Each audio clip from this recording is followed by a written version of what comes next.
and the churches need to atone for their sins and their trespassings on Indigenous people throughout since the signing of treaties. People in Manitoba are marching this July 1st, not in celebration of the country, but instead calling on Canada to recognize its treatment of Indigenous people as genocide. Treaty One Nation is holding a No Pride in Genocide walk to continue the call for Canada to accept Indian residential schools, Indian day schools, and the 60s Scoop as genocide.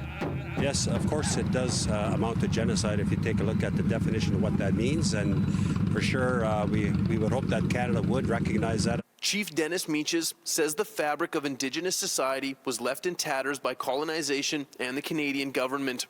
As the country collectively mourns the discovery of hundreds of Indigenous children in unmarked graves found at former residential school sites, celebrating the country that took children away from their families and then lied about them dying isn't something Meaches is interested in doing. And we hope, in the years to come that we will be able to celebrate Canada Day again. But today is a reflection and to honor the memory of those that were lost in residential schools and the survivors. I'm one of those students that went to day school in a residential school.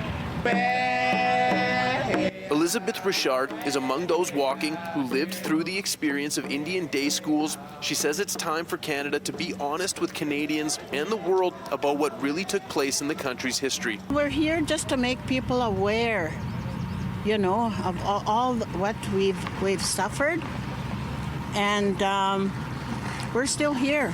I have lots of friends that are also non-Indigenous, have reached out. How can we support? How can we help?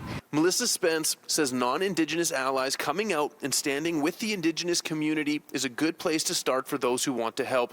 Chief Meaches hopes this can be a watershed moment for Canada. He calls on the government to fund a full search of all residential school grounds and have the discovered children brought back to their home communities and families.